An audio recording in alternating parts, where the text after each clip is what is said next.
Halo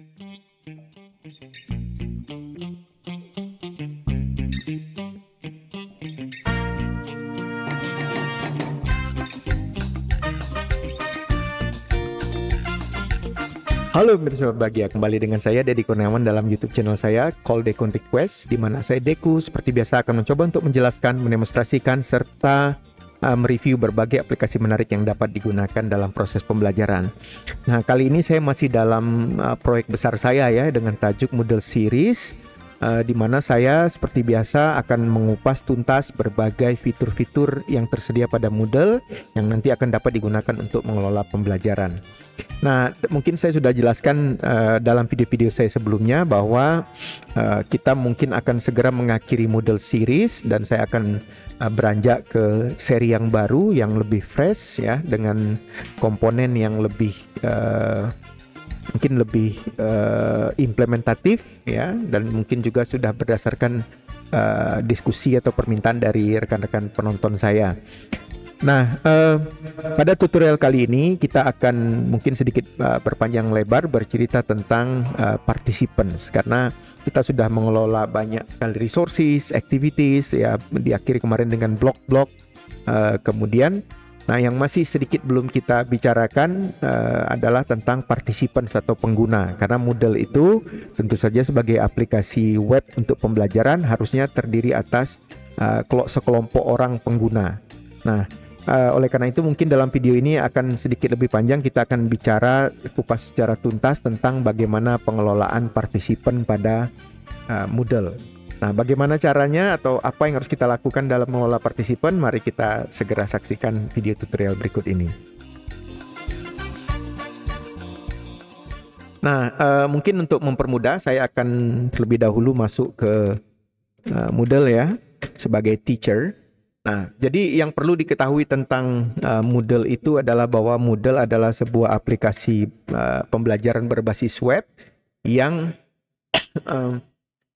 bersifat multi-user ya, multi-roles. Jadi sebenarnya ketika kita sudah berhasil terdaftar ya pada sebuah website Moodle, maka kita harusnya memiliki namanya roles. Nah, roles-nya itu bisa dari role yang paling sederhana ya, namanya yang paling sederhana, role pertamanya itu adalah authenticated user, namanya, yaitu pengguna yang sudah punya akun gitu ya. Nah, tapi kemudian pengguna yang memiliki akun ini tentu dia tidak bisa melakukan apa-apa, harus punya role yang berikutnya. Nah, role berikutnya ini yang sifatnya kontekstual ini terdiri atas peran-peran yang berjenjang ya. Katakanlah misalnya yang paling rendah itu adalah student, karena student hanya bisa mengikuti sebuah kegiatan pembelajaran ya. Kemudian nanti ada teacher dan seterusnya, dengan peran yang semakin lama semakin kompleks dan semakin tanggung jawabnya semakin banyak tentu saja. Tapi kemudian juga yang tidak kalah pentingnya adalah selain peran itu juga adalah hak gitu ya, apa yang bisa dilakukan oleh sebuah role. Nah, mungkin untuk ilustrasinya saya akan langsung buka saja. Kita masuk dulu ke Moodle demo course saya.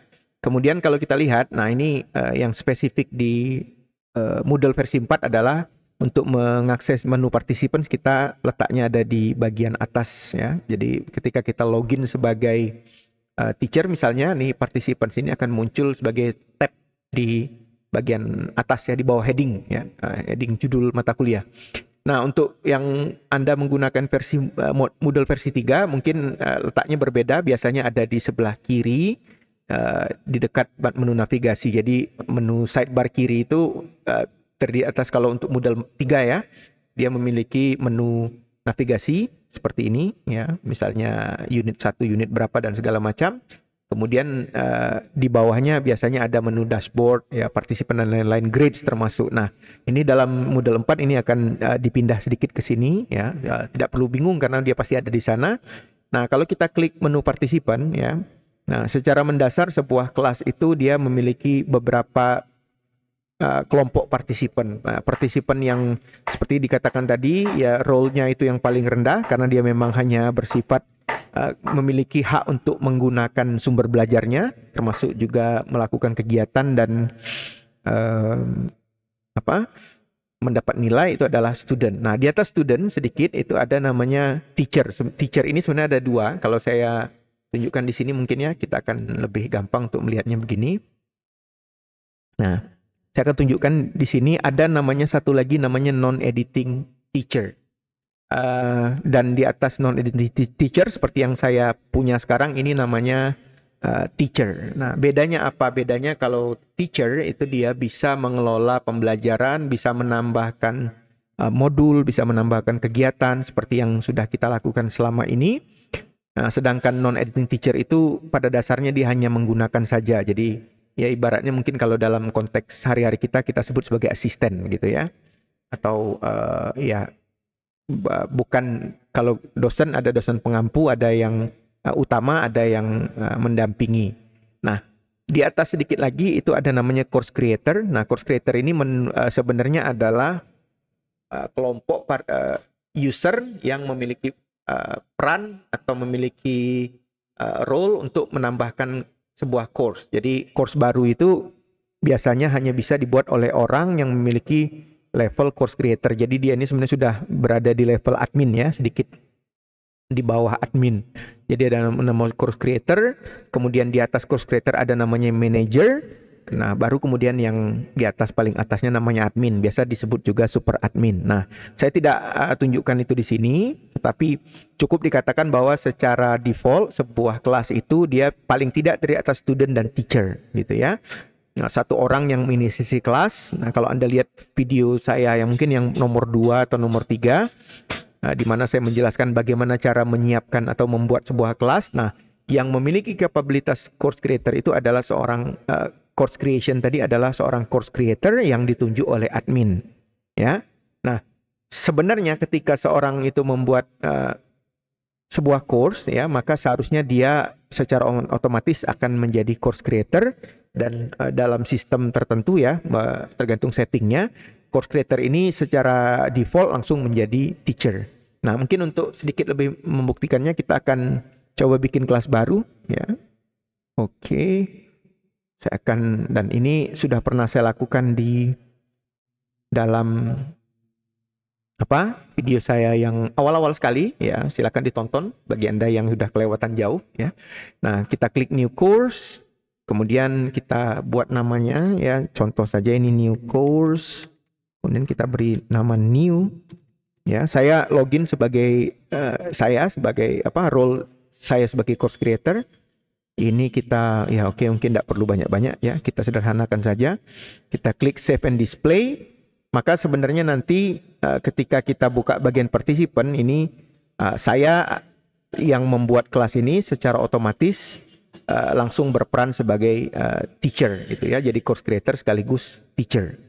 Nah, dalam fungsi saya sebagai course creator ya memang cuman hanya untuk membuat kelas saja. Jadi buat udah selesai begitu ya. Nah, kemudian biasanya itu kalau course creator hanya fungsinya sebagai course creator saja, biasanya dia akan menambah orang lain sebagai teacher. Nah, dalam kasus ini saya akan langsung menunjukkan ya bagaimana kita menambahkan user yang lain. Nah, jadi course creator itu dia punya beberapa privilege, beberapa role. Salah satunya adalah membuat kelas, dan secara native dia menjadi teacher, walaupun boleh dia alihkan ya. Yang kedua, dia bisa mengassign orang lain sebagai teacher, termasuk juga bisa mengassign orang lain sebagai student. Jadi kalau kita baca jenjangnya tadi ya, ada admin, ada manager, kemudian ada course creator, ada teacher, ada non-editing teacher, ada student secara bertahap. Itu dia perannya itu terjadi secara hierarkis. Jadi teacher itu bisa menunjuk non-editing teacher, bisa juga menunjuk student, manager bisa menunjuk course creator, admin bisa menunjuk manager. Jadi sifatnya itu hierarkis gitu ya. Jadi misalnya kalau dalam konteks saya sebagai course creator, saya bisa menunjuk teacher atau non-editing teacher ya. Nah, nanti berjenjang. Nah, mari kita coba. Nah, sebenarnya begini, untuk menambahkan user kita biasanya menggunakan ada beberapa teknik atau metode untuk menambahkan user ya. Salah satu yang paling gampang ya, mungkin bisa langsung kelihatan adalah menggunakan sistem manual ya. Nah, manual itu gampang sekali, tinggal kita masuk ke menu participant tadi yang di atas ya. Kemudian kita enroll user. Kemudian akan muncul kotak dialog di mana kita bisa enroll ya dengan cara mencari nama user yang sudah terdaftar. Jadi sifatnya sudah harus authenticated dulu ya, sudah register dulu. Oke, ini ada sedikit error. Kita ulangi, enroll users. Oke. Oke, ini ada masalah ya. Ntar kita coba lagi. Oh ya, oke, internetnya putus. Ya, things happen. Kita coba login sekali lagi. Ya, oke. Harap bersabar. Oke, kita klik enroll users. Nah, di sini kita punya sebenarnya tidak terlalu banyak pilihan ya. Ada hanya beberapa poin saja. Yang pertama di sini kita bisa mencari orangnya. Kemudian yang kedua kita bisa meng-assign role-nya. Nah, dalam kasus saya karena user saya course creator dan teacher, maka saya bisa meng-assign satu orang lagi atau mungkin lebih ya untuk menjadi namanya non-editing teacher, atau boleh meng-assign student ya. Kalau seandainya saya naikkan peran saya tadi menjadi misalnya manager, maka saya bisa menambahkan teacher yang lain. Jadi berjenjang seperti itu. Nah, di sini saya hanya bisa menunjukkan student, tapi saya pikir ini juga tipikal ya. Jadi kalau Anda adalah seorang teacher, lalu kemudian Anda mengelola sebuah kelas, maka ya Anda hanya bisa melakukan ini, ya menambahkan dua role saja, non-editing teacher atau student. Nah, caranya gampang, saya akan cari dulu nama, ya. Kebetulan saya punya satu akun lagi di sini. Oke, sekarang. Ya, ini internetnya agak kurang bagus beberapa waktu ini. Oke. Atau saya tunjuk saja yang lain ya. Misalnya saya punya satu akun lagi, akun admin, yang nanti role-nya di sini saya tukar menjadi non-editing teacher ya. Nah, yang di bagian show more ini beberapa beberapa pengaturan saja, misalnya kapan kita menambahkan mereka ya, artinya kapan aktif role ini. Jadi berarti tidak harus hari ini gitu ya, bisa saja nanti minggu depan baru bisa masuk sebagai non-editing teacher misalnya gitu. Nah, kemudian durationnya ya bisa saja kita bilang, oh Anda akan diberi tugas sebagai non-editing teacher tapi hanya berlaku selama 3 bulan atau 6 bulan katakanlah misalnya, dan seperti itu. Nah, ini dengan menambahkan nama orang, kemudian role-nya, kita tinggal klik enroll, maka kita sudah menambahkan satu peran lagi di sini, namanya non-editing teacher. Nah, saya akan enroll beberapa lagi. Nah, ya kita klik enroll, kemudian kita tambahkan role-nya student saja, kita tambahkan ya. Saya akan tambahkan 2 student ya. Ini bisa dilakukan secara massal ya. Jadi Oke. Nah, misalnya saya tambahkan 2, 3 dan seterusnya ya, tinggal klik maka akan muncul beberapa nama orang ya dengan role-nya di sini. Jadi kita bisa langsung lihat role-nya di sini. Ya. Nah, ini adalah cara atau metode pertama untuk menambahkan pengguna dengan cara manual. Cara lainnya ya, kalau kita lihat di sini saya akan tunjukkan secara sekilas ya. Di sini ada enrollment ya. Kita klik enroll user ini, ada drop down menunya. Kita lihat di sini enrollment methods gitu ya. Nah, kalau di sini kita lihat di sini ada paling tidak selain manual enrollment ada 2 lagi. Jadi ada 3 ya. Sebenarnya tergantung adminnya. Kalau adminnya menambahkan beberapa metode yang lain itu bisa dilakukan ya. Jadi bisa terkoneksi dengan Google Authentication atau yang lain-lain. Itu banyak sekali. Tetapi paling tidak kita mengenal ada 3. Yang pertama sudah dijelaskan namanya manual enrollment.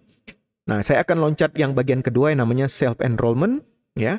Di mana ini artinya kita akan mengizinkan orang yang sudah terautentikasi, authenticated user ya, kalau dia masuk ke dalam kelas ini, ke dalam Moodle, dia bisa melihat ada kelas yang bisa di-enroll, dia bisa melakukan enrollment sendiri ya. Nah, untuk menggunakan ini kita bisa mengklik self enrollment ya. Kita hidupkan dulu terlebih dahulu seperti ini, matanya diaktifkan, enable, kemudian kita klik edit kalau perlu ya. Kalau perlu tuh maksudnya misalnya ya mungkin kurang aman kalau kita biarkan orang untuk mendaftar sesuka dia. Nah, biasanya kita beri namanya enrollment key. Nah, di sini kita bisa melakukan enrollment key. Saya akan buat satu enrollment key. Ya, ini ya. Nah, saya masukkan. Nah, sehingga nanti dengan konteks seperti ini kita bisa bilang kepada student, oke, silakan Anda enroll sendiri ke kelas saya, cari kelas saya namanya ini, enrollment key-nya ini. Nah, maka dia nanti otomatis bisa mendaftar sebagai student ya. Kalau di sini perannya adalah student dengan menggunakan enrollment key. Nah, nanti kita akan buktikan agak sedikit di ujung. Ya. Nah, ini yang cara kedua. Cara ketiga ada namanya guest access ya, walaupun sebenarnya saya memang kurang apa ya, mungkin tidak terlalu menyarankan menggunakan ini, tetapi sebenarnya kita bisa mengizinkan orang untuk login ke kelas kita untuk explore ya, bahkan untuk belajar, tetapi memang dia tidak tercatat secara resmi. Nah, ini namanya guest access. Nah, caranya sama, tinggal klik aktifkan guest access, kemudian kalau perlu kita melakukan pengaturan seperti ini, salah satunya enable yes guest access-nya, kemudian password-nya kalau memang dibutuhkan. Nah, ini jarang saya lakukan karena memang biasanya kita berharap kelas kita itu sedikit lebih privat gitu ya, privat dalam artian hanya orang yang terdaftar yang kita berikan akses untuk belajar. Ya, sebab kalau kita menggunakan guest access ini dan kalau diizinkan di sistem Moodle-nya, memang siapapun bisa login langsung masuk ke kelas kita gitu. Ya tergantung kebutuhan sebenarnya. Artinya kalau Anda merasa saya ingin kelas ini menjadi massive open online course MOOC ya, itu silakan saja, itu tidak ada masalah. Tapi umumnya saya sendiri tidak pernah melakukan ini. Nah, ini adalah gambaran sedikit tentang partisipan. Nah, saya akan mencoba untuk membuktikan tadi yang self enrollment tadi ya. Tadi kan kita sudah punya ya first and second ya. Saya akan rubah menjadi student yang belum terdaftar sama sekali. Ya.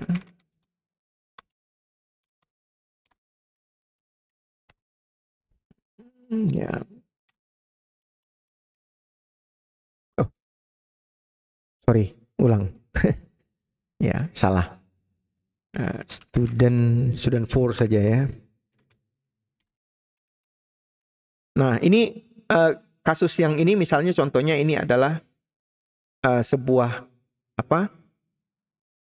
akun di mana ada student yang dia sudah authenticated, sudah login, sudah terdaftar, dan dia sekarang kita minta untuk mencari sebuah kelas ya. Jadi kita coba dulu lihat ke home. Nah, kalau Anda perhatikan di sini memang ada beberapa icon ya, dan icon ini menunjukkan informasi tertentu. Misalnya ada ada gambar kunci di sini. Kalau di hover tulisannya self enrollment, ini berarti kelasnya bisa enroll sendiri gitu. Jadi tidak harus dipanggil manual oleh teacher gitu ya. Nah, jadi saya sebagai student saya tinggal klik new. Kemudian di sini saya masukkan password yang enrollment key yang diberikan tadi. Nah, oke. Nah, maka otomatis saya langsung terdaftar sebagai partisipan di sini ya, dengan role sebagai student. Nah, mungkin sedikit yang perlu kita jelaskan di sini adalah bahwa sebenarnya sebagai student kita juga bisa melihat partisipannya di sini gitu ya. Nama partisipan partisipan di kelas ini siapa-siapa saja, dan bahkan dengan mengklik namanya sebenarnya kita bisa mengirimkan pesan ya, kita bisa kirim message seperti ini ya. Nah, dan seterusnya gitu. Oke, saya akan kembali dulu sebagai teacher di sini ya.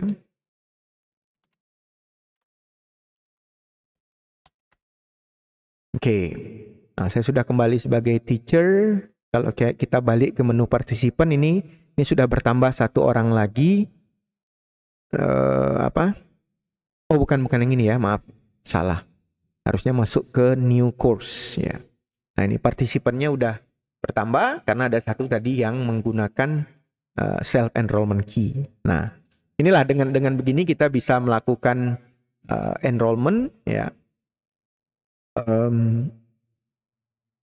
sehingga mempermudah proses pembelajaran kita ya. Nah, ini tentu dalam kasus-kasus tertentu saja. Misalnya kalau kita ingin mengelola sebuah kelas itu secara terbuka ya. Jadi artinya user boleh nanti mendaftar kelas saya seperti itu. Nah, dalam konteks yang lain mungkin akan berbeda lagi gitu. Oke, ya. Nah, jadi saya pikir ini saya sudah menjelaskan tentang enrollment di sini, enroll users dan enrollment method, dan nanti kita akan ambil tutup satu lagi dengan group dan groupings ya. Nah, ini akan dijelaskan dalam satu video yang lain gitu.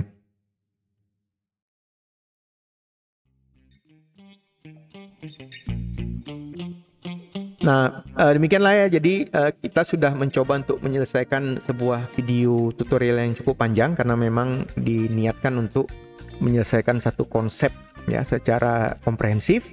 Dan Anda juga bisa menonton video-video saya sebelumnya tentang partisipan ya, yang bisa digunakan juga sebagai referensi silang dari yang sudah dilakukan, karena memang di dalam menu video-video saya dalam seri podcast ini memang ditujukan untuk pengguna model versi 4. Tapi yakinlah bahwa versioning itu tidak terlalu penting ya, karena seperti dijelaskan di awal sekali bahwa the features are there gitu ya. Jadi sudah ada di sana gitu ya, tinggal kita saja mencarinya. Mungkin letaknya berbeda, berubah, tetapi pada dasarnya tidak pasti komponen itu insya Allah masih tersedia di dalam model kita. Nah, dalam video berikutnya nanti kita akan coba untuk menjelaskan tentang grouping sebagai bagian dari participants ya, managing participants. Kita akan jelaskan secara mendetail cara membuat grouping sehingga nanti bisa mengelola kelasnya lebih baik ya. Saya pikir sementara dari saya itu dulu. Terima kasih sudah menonton sampai ke ujung. Jangan lupa untuk like, share, dan subscribe untuk mendapatkan video-video saya berikutnya. Saya Deddy Kurniawan. Sampai berjumpa kembali. Assalamualaikum warahmatullahi wabarakatuh.